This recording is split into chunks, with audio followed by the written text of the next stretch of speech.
जय हिंद दोस्तों, आप सभी का स्वागत है एक बार फिर से आपके अपने YouTube चैनल यूनिक ज्ञान में। आज हम बीए फोर्थ सेमेस्टर हिस्ट्री का सिलेबस देखेंगे, जिसका कोर्स टाइटल है history of modern India 1857 AD to 1960। History of modern India, आधुनिक भारत का विकास हमें पढ़ना है। कब से कब तक? 1857 से 1960 तक। 1857 की क्रांति से लेकर हमको स्वतंत्रता के बाद तक 1960 AD तक पढ़ना है। ये आपका सिलेबस है। अगर आप चैनल पर नए हैं तो चैनल को सब्सक्राइब कर लीजिए, जिससे आने वाली वीडियोस आपको प्राप्त होती रहें। सिलेबस डिस्कस किया गया है, इसके बाद क्लासेज स्टार्ट की जाएंगी और चैप्टर वाइज जो भी सिलेबस में बताया जाएगा, एक एक टॉपिक आपको बेहतरीन तरीके से समझाया जाएगा। सबसे पहली बात आपको बता दी जा रही, जैसे सिलेबस स्टार्ट हो रहा है तो यह सिलेबस आपको टेलीग्राम चैनल पर भेज दिया जाएगा फ्री ऑफ कॉस्ट, जिसका लिंक आपको डिस्क्रिप्शन बॉक्स में दिया गया है, वहां से आप ज्वाइन कर सकते हैं, या फिर आप यूनिक ज्ञान सर्च करेंगे टेलीग्राम पे, आपको चैनल मिल जाएगा। चलिए देखते हैं क्या क्या टॉपिक्स हमें पढ़नी है। सभी क्लासेस रेगुलरली आपको कराई जाएंगी, पूरा चैप्टर कंप्लीट कराया जाएगा और सबके नोट्स प्रोवाइड कराए जाएंगे। नोट्स कहाँ पर मिलेंगे अभी लास्ट में आपको बता दिया जाएगा। चलिए देखते हैं क्या क्या टॉपिक्स हमें पढ़ने हैं। हमारा जो कोर्स टाइटल है आधुनिक भारत का इतिहास 1857 ईस्वी से 1950 ईस्वी तक हमें पढ़ना है। यूनिट फर्स्ट में हमें क्या पढ़ना है? लॉर्ड लिटन के विषय में और लॉर्ड रिपन के विषय में।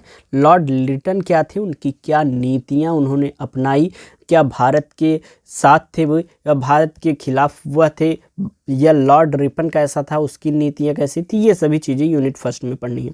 यूनिट सेकंड में लॉर्ड कर्जन के विषय में, partition of Bengal, Lord Curzon और बंगाल विभाजन लॉर्ड कर्जन ने ही किया था, तो उसके विषय में आपको पढ़ना है। बंगाल विभाजन क्यों हुआ, क्या सही कारण था, क्या उन्होंने कारण बताया, कब हुआ और उसका क्या परिणाम देखने को मिलना, क्या प्रतिक्रिया देखने को मिली, ये सभी चीज़ें आपको यूनिट सेकंड में देखने को मिलेंगी। तो लॉर्ड लिटन को आपको पढ़ना है, लॉर्ड रिपन को पढ़ना है, लॉर्ड कर्जन को पढ़ना है। तीनों की नीतियाँ और उनके जो भी शासन करते हुए नीतियाँ रहती हैं उसको आपको पढ़ना है। यूनिट थर्ड में आपको commercialisation of agriculture and its impact in India, कृषि का व्यवसायीकरण और भारत पर इसका क्या प्रभाव पड़ता है, इसको हमें पढ़ना है। कृषि पर का जो है क्या ऐसे व्यवसायीकरण हुआ, जैसे कृषि होती है, लोग पहले खाने के लिए जो है कृषि करते थे, लेकिन धीरे धीरे उसका व्यवसाय होने लगा, उससे लोग धन अर्जन करने लगे। तो यह व्यवसायीकरण हुआ कैसे और इसका भारत पर प्रभाव क्या पड़ा, ये हमें यूनिट थर्ड में पढ़ना है। यूनिट फोर में हमें development of railway and its impact, railway का विकास और उसका प्रभाव हमें पढ़ना है। यूनिट फाइव में development of education in colonial India, औपनिवेशिक भारत में शिक्षा का विकास हमें पढ़ना है, ये हमारा यूनिट फाइव है। यूनिट सिक्स में हमें पार्लियामेंट्री रिफॉर्म्स, पार्लियामेंट्री सुधार के विषय में, government of India act 1919 and 1935, Bharat सरकार अधिनियम 1919 और 1935 के विषय में आपको पढ़ना है। ये देखिए आपके पॉलिटिकल साइंस में भी ये टॉपिक आपको बहुत ज़्यादा इम्पॉर्टेंट हो जाता है। जो 1935 का भारत सरकार अधिनियम है, यह एक प्रकार से मिनी कॉन्स्टिट्यूशन भी माना जाता है। इसको बेहतरीन तरीके से हर एक टॉपिक को समझाया जाएगा। जो भी भारत सरकार अधिनियम 1919 आया था और 1935 आया था, ये आपके 6 यूनिट हो गए। 7वें यूनिट में आपको rise and development of communalism in India, Bharat में सांप्रदायिकता का उदय और विकास कैसे हुआ। कम से कम समय में आपको पूरा सिलेबस डिस्कस किया जा रहा है। ऐसे ही हर एक टॉपिक को कम से कम समय में सरल शब्दों में आपको जो है समझाने का प्रयास किया जाएगा। जो पुराने बच्चे हैं वो तो जानते ही हैं, जो नए हैं उनको बताई जा रही है, क्योंकि सिलेबस डिस्कस करते हुए ही पूरे क्लास के विषय में आपको जानकारी मिल जाएगी। तो आप रेगुलरली क्लास करेंगे और अच्छे से आप जो है उसको पढ़ाई करेंगे। प्लेलिस्ट बन जाएगी आपकी। प्लेलिस्ट से अगर आप लेट मान लीजिए देखते हैं तो प्लेलिस्ट से क्लासेस देख लीजिएगा, और जो भी अपडेटेड क्लासेस लाइव आने वाली रहेंगी उसको भी आप देखते रहिएगा। पूरा सिलेबस कंप्लीट कराए जाने के बाद आपको प्रीवियस ईयर क्वेश्चन पेपर कराया जाता है, जिससे आपको आइडिया लगता है किस प्रकार के प्रश्न कौन से टॉपिक से आ रहे हैं। उसके बाद आपको सब मिलाकर मोस्ट इंपॉर्टेंट क्वेश्चन बता दिया जाता है, और सीधे सीधे प्रश्न आपको इन सभी चीज़ों से देखने को आपके पेपर में मिलते हैं। कम से कम समय में अच्छी तैयारी आपकी हो जाती है। यूनिट 8 में क्या पढ़ना है, इसको जानने से पहले हम आपको बता देंगे नोट्स कहाँ पर मिलेंगे। जो भी सिलेबस कंप्लीट कराया जाएगा तो नोट्स में क्या क्या चीज़ें मिलेंगी। नोट्स आपको मात्र 30 रुपये में मिलेंगे। इस नंबर पर आप मैसेज करेंगे 86 048 46 796 पे, मात्र 30 रुपये में पूरे सब्जेक्ट का चैप्टर वाइज सिलेबस वाइज पूरा सिलेबस मिल जाएगा कंप्लीटेड।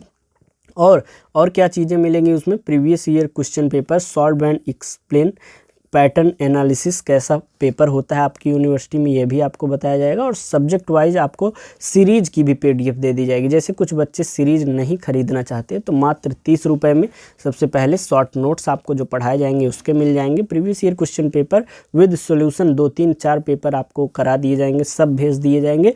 और PDF जो है सीरीज की भेज दी जाएगी। तो इतनी बेहतरीन व्यवस्था मात्र 30 रुपये में आपको मिलेगी, तो आप इसका लाभ उठा सकते हैं। नहीं चाहते हैं तो क्लासेस जो कराई जाएं इसको करिए और अपना हैंड रिटन नोट्स अच्छे से बनाते रहिए क्लासेस, क्योंकि रेगुलरली आपकी होती रहेंगी।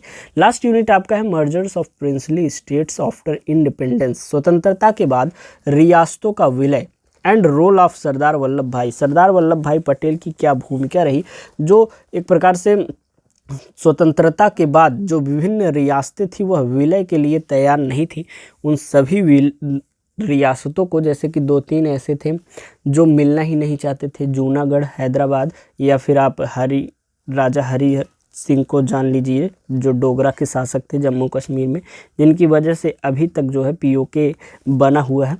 तो वो लोगों को कैसे उन्होंने मिलाया, ये सभी चीज़ें आपको पढ़नी है। ये आपका पूरा यूनिट हो गया, ये 8 यूनिट है आपके सिलेबस में। कोई भी डाउट रह जाता है या किसी अन्य सिलेबस को आपको जानना है सब्जेक्ट को, तो आप कमेंट में बता सकते हैं। आप किस यूनिवर्सिटी के हैं कमेंट में अवश्य बताइएगा। आप कौन कौन सा सब्जेक्ट लिए हुए हैं हिस्ट्री के अलावा, वह भी कमेंट में अवश्य बताइएगा। उसके भी सिलेबस आपको डिस्कस कर दिए जाएंगे और बेहतरीन तैयारी कराई जाएगी। तो चैनल पर बने रहिए, दोस्तों के पास चैनल को शेयर कीजिए जिससे वह भी लाभ उठा सकें। मिलते हैं नेक्स्ट वीडियो में, धन्यवाद।